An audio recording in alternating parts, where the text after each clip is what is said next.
Hey team, it is May 6th and today is International No Diet Day. So I don't think it's a coincidence. This happens right after Cinco de Mayo. But listen, today is the day that no calories shall be counted. So if you like frozen custard or burgers or whatever it is your heart desires today, go get some and try not to feel guilty about it because today is International No Diet Day. So I told you all last week I was going to be working on reviews and it took me forever. And the reason being is you all have been stepping up your review game. So this past month we had 92 technicians get at least one review for the month of April, which is outstanding. It means more people are talking about it. It means we're providing better service if customers are willing to go online and leave a 5-star review from one of our technicians. So we're doing the right things. Let's continue moving down that path. So we had a battle for first place. This doesn't typically happen. You guys know my man Big Kev in OKC is usually just running away with first place. But this month, we had a 3-way battle for first place with Zane Snow, Jake Wright, and Kevin Williams. It was just back and forth, back and forth, back and forth. You know, Jake pulled ahead when I got about halfway, 3/4 of the way through the month. Jake was in first place. I had Zane jump up, but then Mr. Consistency, Kevin Williams managed to edge it out at the end of the month. Man, Jake, Zane, you all were right there. We've got to make sure we're talking about it with every customer. It always appears to me that our technicians are doing a really good job for like a week or two, and then it falls off our radar and we're not talking about it, and then we kind of dip down. But Kevin keeps on it and it showed. So in first place, my man Big Kev with 24 reviews. Second place with 18 is Zane Snow, and in third place with 14 is Jake Wright. You all did outstanding, and I want to give a shout out to Tanner, to Andrew Cousins, to Daniel Queen, and to Aaron Baker because you all had great showings this past month. Let's see who can stay consistent for the entire month and finally topple the GOAT. My man, Big Kev in OKC, congratulations for being in first place for the month of April. So let's go ahead and jump into a little bit of housekeeping. Housekeeping. One thing that you all hear us talk about, everybody who's been through the Guide 2.0 process, if you haven't yet, I'm sure I'll be seeing you towards the end of this month, but we're going to be doing a full system evaluation on every single call that we go out to. And so what this means is for HVAC, if we're out there for a maintenance and we're doing a cooling maintenance, we're going to go ahead and we've checked out 80% of the entire system when we do a HVAC cooling maintenance correctly. We've checked airflow, we've checked the blower, we've gone through the indoor unit, we looked at the coil. The only thing that we would have to do in order to check the heating is literally just fire it up for 30 seconds. Make sure everything comes on, burners light up, and just do a visual inspection to make sure that thing's working.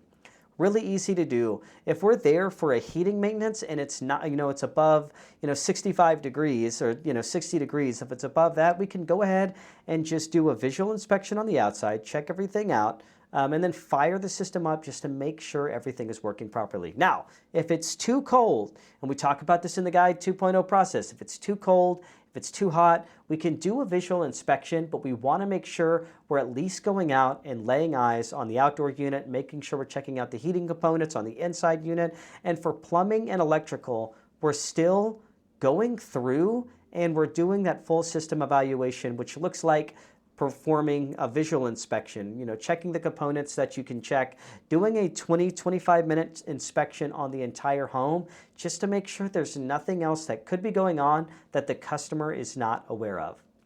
All right, process change. I wanted to talk to you about this one. I'm really, really excited. So we've had a lot of technicians asking us about ChatGPT. Can we get this on our company devices because you all are already using it to make your invoice summaries look better, easier to read, and just a better experience for the customer. So the exciting news is by the time you all are getting this message on Tuesday morning, everybody should have the ChatGPT app on your work phone and on your work tablet. So going to kind of run you through this process of what this is going to look like, but I just wanted to give kind of a brief overview. We have been having a lot of technicians who have been, trialing this out, using ChatGPT to help them craft notes in the invoice summary that are easier to read, that do a really good job of running through all the things that the technician has found while they were there on the job, any kind of recommendations, anything that the customer decided to go ahead and get done. It's just a really clean looking, well put together invoice summary. So, funny story, Chuck Phillips, I remember Brent came into my office one day and said, hey, take a look at Chuck's notes. And I started reading over them and I was like, these are the best notes I've ever seen. He's like, yeah, he's using ChatGPT. So I'm telling you, these notes are awesome. They can be used to do really, really good stuff. But before I dive into the process of using ChatGPT to create those notes, I wanted to hit on a couple of points that are really important to remember before we start using ChatGPT to make notes. Number one, IT has pushed the apps out to your phone and to your tablet, but they're not going to be able to help you if you don't remember your password to log into ChatGPT. So to get into ChatGPT, all you need to set up a free account is have an email address and have a password. So after you get that set up, whether you use a personal email address or your work email, you'll have to remember your password to log in every time. If you forget what that is, IT is not going to be able to help you. There's a little button that says forgot my password. You can just go through the process of resetting it. I've had to do it a couple times because I forgot my password. It's really easy to do. So number one, IT is not responsible for keeping up with your password. That is something that you as technicians will have to do. Number two, make sure to proofread the notes before you put them into the invoice summary. Not only, ChatGPT can be great for making really great notes, but it's not always going to be using the correct grammar. Sometimes sentences don't make sense. Sometimes it's going to put information that's just not right.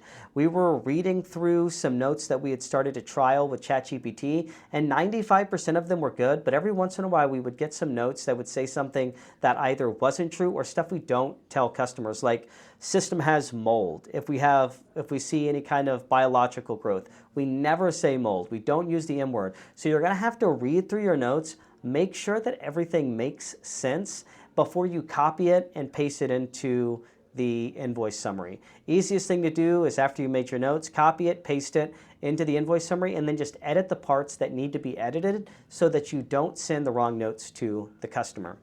And then thirdly, just like a kind of a good practice to use when using ChatGPT, the more information you can put into the notes, the better off it's going to be able to make those notes look. If you just use 2 sentences, it'll be able to make that 2 sentences look a lot better. But if you were to actually talk through the things that you did on the job, it's going to be able to build out some very detailed notes for the customer to be able to read once you get done. So that's the other thing to keep in mind. And again, if you're using ChatGPT, make sure to proofread it. Make sure everything makes sense. There's no foul language. There's nothing we don't want to send the customer in those notes before you copy it and paste it into the notes. Because what I don't want to hear is a technician say, well, ChatGPT put that in there. I didn't know. You should know. If you're copying and pasting something, you're putting your name on it. So make sure that those notes look good. So now that we got that out of the way, I'm going to show you a quick video just kind of giving you a walkthrough of how to use ChatGPT. Hey team, so real quick, let's walk through ChatGPT and how you all are going to use it to be able to set it up to fill out your invoice summary super quick, super easy. So first things first, you're going to take the information that was in that email that I had sent out to your department, copy that template, and go ahead and just paste it into ChatGPT. I'm going to put down, save this as my invoice summary. And ChatGPT will go ahead and save that information. So every single time I put information into ChatGPT, if I ask it to use this template, it will go ahead and use this template to get it done. So easiest way to get your notes put into ChatGPT is just by using dictation. And that means you would click on that little microphone icon and just speak into the tablet, into the phone, and it's going to copy all of the words that you're saying, and you can use that information to go ahead and build out your template for your notes. However, I'm going to go ahead and I'm just going to copy and paste some notes into ChatGPT that would be pretty similar to what I would find in HVAC maintenance. And as you can see, it says arrived to perform maintenance on a 2020 train system. Cleaned the indoor unit, outdoor unit, coils, checked electrical, airflow, refrigerant charge, found the dual run capacitor testing low, as well as a dirty blower wheel. I also found the ductwork has significant dirt buildup. I recommended these to the customer. They decided to go with only the dual run capacitor for now. Really easy, quick notes, something that if you were talking into your phone, into your tablet, it'd be really easy for you all to get done. I'm gonna go ahead and send that in. And as you can see, it goes ahead and it fills out that information for me. Now, one thing that we want to make sure we're doing is just reading over this. First thing I see is that the serial number has it listed there. And I'm going to go ahead and as I'm going through and getting this pasted into my notes, I'm just going to take that part out because I don't have a serial number provided, and it'll just be easier if I didn't have it in there. Next thing, you can see the service performed. It runs through what was done, what you spoke into your phone and your tablet. And it has the issues you identified: the dual run capacitor, the dirty blower wheel, the buildup on the ductwork. Has the parts replaced. You've got your dual run capacitor. Recommendations: clean blower wheel for better efficiency, schedule duct cleaning to improve air quality and system performance, continue routine maintenance and filter changes as scheduled. At the end, your technician's notes: systems 2020 in fair condition, customer opted to replace only the capacitor at this time, ductwork condition may impact airflow and indoor quality, recommend addressing soon. And what I could go ahead and do is go ahead and just copy that information. And what I would do next is I would just drop this into my notes. Now, I don't have my tablet open to where I could post this into an invoice summary, but we'll pretend this is an invoice summary.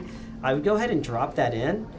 And what I would do is just go ahead and delete out the serial number and just read through everything and make sure that everything else makes sense as well. Once that's done, I can go ahead and get that saved. And that's how you use ChatGPT to help you create better invoice summaries for our customers. So now you've seen it. Really, really easy to do. Should be very simple for our technicians to start to adopt, start to mess with. So what I want to do is this. There's a lot of different ways we can use ChatGPT as technicians in the field: plumbing, electrical, HVAC.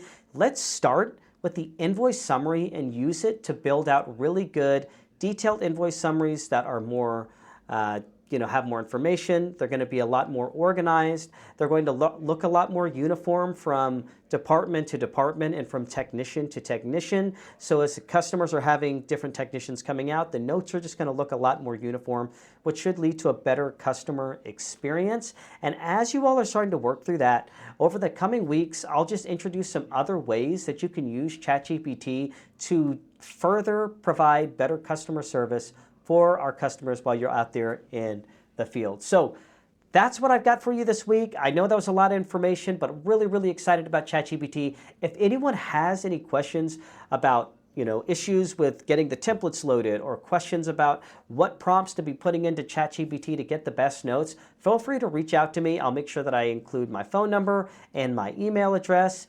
But until next time, I hope you all have a great week, and I'll see you next week on Tech Talk.